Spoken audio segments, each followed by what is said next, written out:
Hello everyone, so I'm back again with another one of these videos. They seem to be happening quite a lot recently, but Blizzard has posted more changes for Warriors for the Season 2 PTR, and let's go through them.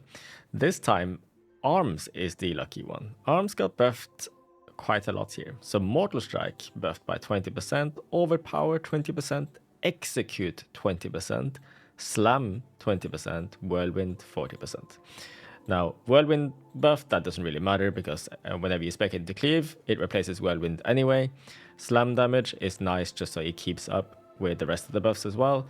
Execute being buffed by 20% is actually massive because I think, yeah, for Slayer, this is going to be just insane. I think there's a decent chance that Slayer Arms will be the best Execute spec in the game. Of course, I don't know how good other specs are going to be at Execute, but I really wouldn't be surprised if Arms ends up being the best Execute spec of them all after a hefty buff like this. Because Mortal Strike also got buffed and Overpower as well. All these three is pretty much all of our damage in Execute. So this is crazy. Demolish also got increased by 30%. That's all 3 hits. So the first 2 single target hits, 30%. The final AoE hit, also 30%. Very nice. And Practice Strikes now increases the Mortal Strike and Cleave damage by 20% instead of 15%. So this is kind of like a compensation buff because they took Execute off off Colossus Arms' ability to stack Colossal Might. Because on live right now, Mortal Strike and Execute grants you a stack of Colossal Might. But on the PTR and in Season 2, I guess they are going to go through with this. Execute is no longer going to give you Colossal Might. So these changes were definitely needed for Colossus because Colossus was just falling really far behind after that change because Execute was a big deal for stacking Colossal Might. They also buffed Arterial Bleed from 5% per stack instead of 3. Arterial Bleed is still mostly a single target talent because Cleave 1 against many is just way too strong in AoE that you just had to pick this. Arterial Bleed would be if you are doing a single target Colossus spec for whatever reason, but Colossus is still like nearly 5% behind Slayer on pure single targets, so I don't know why you would ever do this, but yeah, you have the option at least. For Slayer, they did buff Opportunist from 20% to 25%.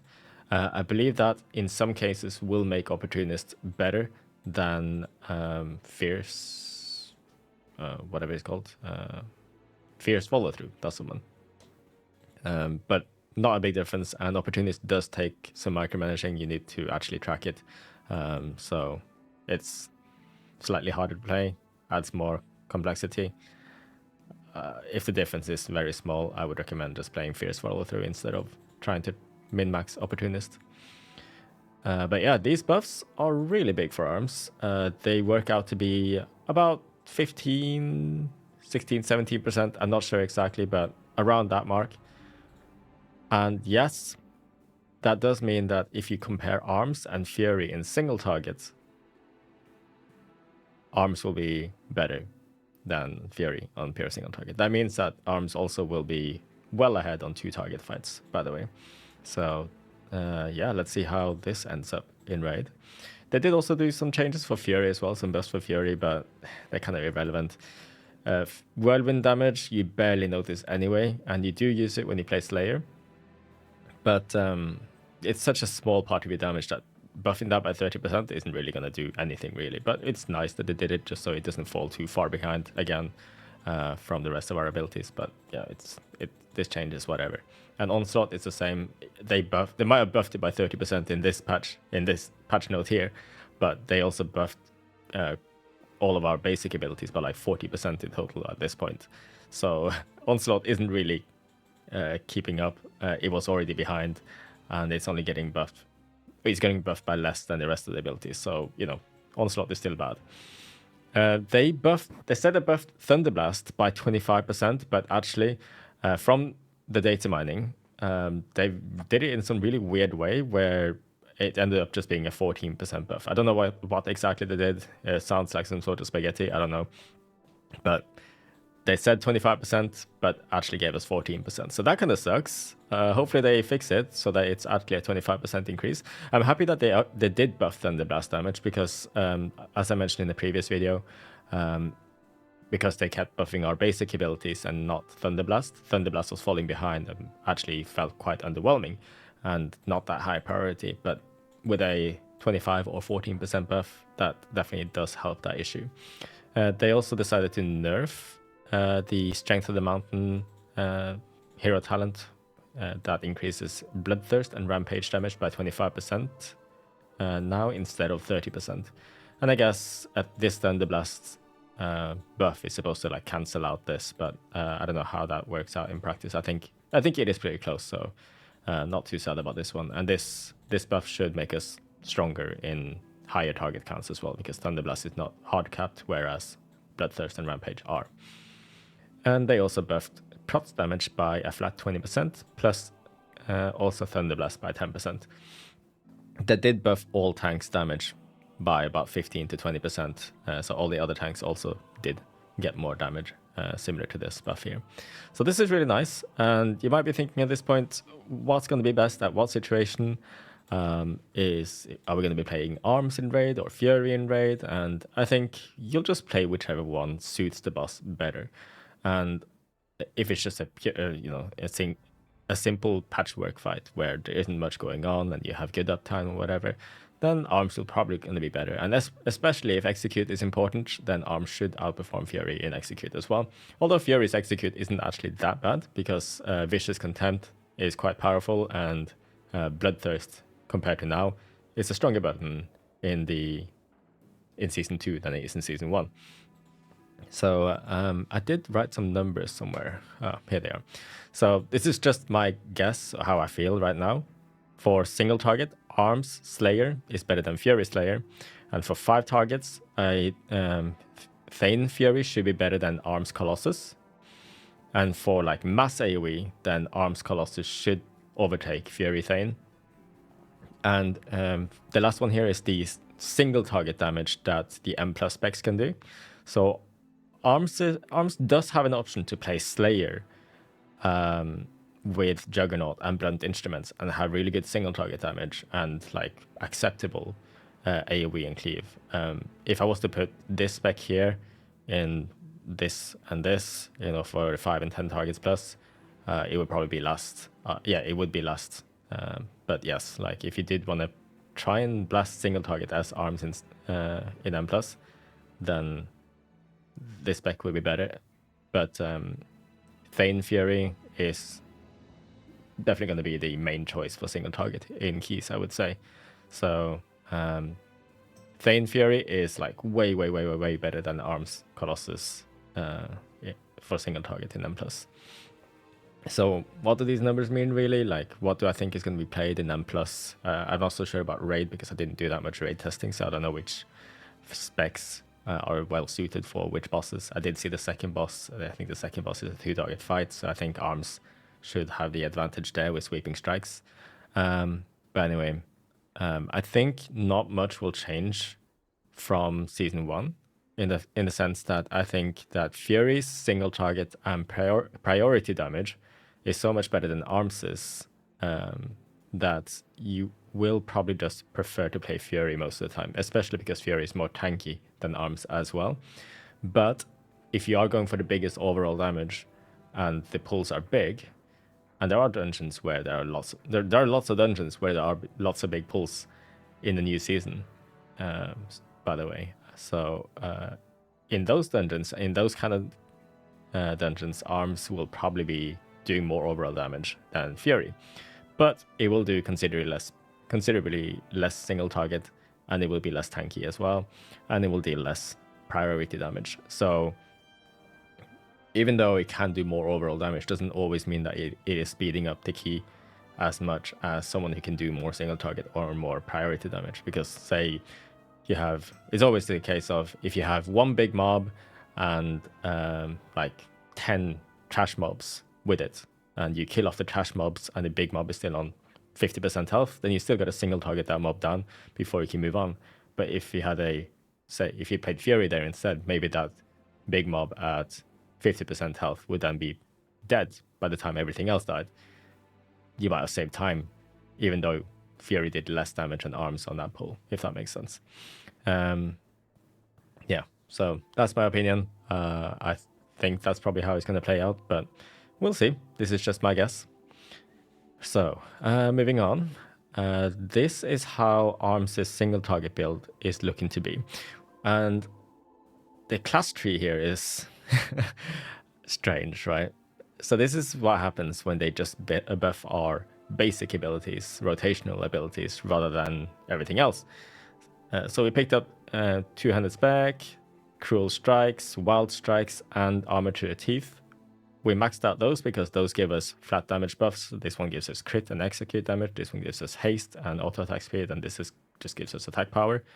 This gives us damage. And Thunderous Roar, well, we picked that because there's nothing else to pick, right? Because Warlord's Torment is something we take, Avatar is something we take, so we just have one spare point, and it happens to be that Roar by itself is better than Spear by itself. So, yeah, weird stuff. That is Opportunist there. This is Brutal Finish. I think that's what it's called. Yep. And for the spec tree here, we have Sudden Death, of course, because we do have to pick Sudden Death now in order to trigger Slayer Strikes, in order to get Sudden Death procs from the Slayer Strikes, Imminent Demise. I think when someone simmed Skull Splitter versus Bloodborne, it was about the same, or Skull Splitter was slightly ahead, but so little ahead that it's just not worth bothering with. And to be fair, I don't like Skull Splitter anyway, so the less reason we have to play it, the better. So of course we have Juggernaut because it's Slayer. Bladestorm is almost mandatory because Unhinged is so good. Executioner's Position, of course. I do like the fact that we play Exhilarating Blows. I think it's cool when Mortal Strike resets. We do have Finishing Blows and Strength of Arms as well. And only 1 point in Death Experience. So it is possible to Rage Star a bit now because we don't have 2 points in Death Experience, which means less overpower resets, which means that you have less free globals. So yeah, if you get unlucky with resets, you might actually run out of rage at some point. Maybe you run out of melee range and just charge in that time, in between auto attacks. That's something that Arms warriors often have to do when we're in low rage situations. But yeah, this seems to be the build that sims the best right now on the PTR. It is outsimming Fury, like I said. Not by that much, but it is enough to consider Arms over Fury for some fights, I'm sure. Now for the AoE build, it looks like this. This is a Colossus build. And we have Fervor Battle and Sudden Death here. And we have Accelerating Blows. We have 1 point in Bloodborne, 2 points in Deft, Dreadnought as well. This is just an example build. You can move points around for sure. This Sudden Death point, for example, I believe it can go into Battle Lord. I'm not 100% sure. I think it can. Let me see, actually. Yeah, I'm pretty sure it can. Yes, it can. I know it's not the exact same tree that I'm showing you right now, but yes, it can. It has Accelerating Blow, which is nice. Collateral Damage is actually a really, really, really strong talent and cannot be dropped ever in M+. You can get such crazy multipliers on Cleave by speccing into this. If you do want more single target, you can spec Strength of Arms instead of Dreadnoughts, but you, of course, will lose AoE if you don't take Dreadnoughts. But yeah, other than that, it's pretty much the same as what we used to. You will run out of rage in Execute because Colossus really struggles with Execute rage because you don't tend to take Critical Thinking, and Critical Thinking gives you a lot of rage refund on Executes. You just don't have the rage economy to keep executing very much or for very long as Colossus. Oh, and also, this tab here shows you the trinkets that we can get from M+. These trinkets are pretty bad. So bad, in fact, that I think early on in the season, we're gonna be better off just spamming delves and trying to get champion track trinkets from delves instead. There's an on-use delve trinket, 1.5 minute cooldown, gives you, it has strength as a passive, and it gives you crit or haste on use. That is probably better than all of these trinkets early on. So that's a farmable trinket. If you're going to be farming a trinket, you probably want to spam delves, I'm afraid. But of course, you can farm other gear from M+ first. Maybe once you finish with M+ farming, you could go into delves or something. For the raids, from raid though, we do have some good trinkets. With the House of Cards is really, really good for us. That's like an easy lock-in. 1.5 minute cooldown trinket, has strength. It gives us mastery on use, and it gives us more mastery on subsequent uses, I think. So that trinket is really, really nice. Definitely going to be the trinket that we end up using for most things. And lastly, Blizzard has responded to new Arms Warrior animations in patch 11.1. And they say that they would like to acknowledge that they've been working from the reactions and thoughts posted in this thread and other threads, and maybe my video as well from earlier on. They said that the art team and combat design teams are iterating on these animations, and they expect to have further updates to be tested in a future patch. Feedback will continue for sure. I don't know why it looks like this. So I guess they're still going to go ahead with these new animations, the most updated ones, which I think are okay, but I think they're still a downgrade compared to what we have right now on live. But I'm glad that they are going to continue working on it, and hopefully they're just going to go a different direction than, you know, this. Because I don't like that one. So, yeah, that's all I've got. So I hope you like this news roundup and my thoughts about the buffs and what I think is going to happen in Season 2, my prediction for Season 2 for Warriors. But yeah, that's all I've got. If you like the video, please like it and comment what you think. And I'll see you next time. See ya.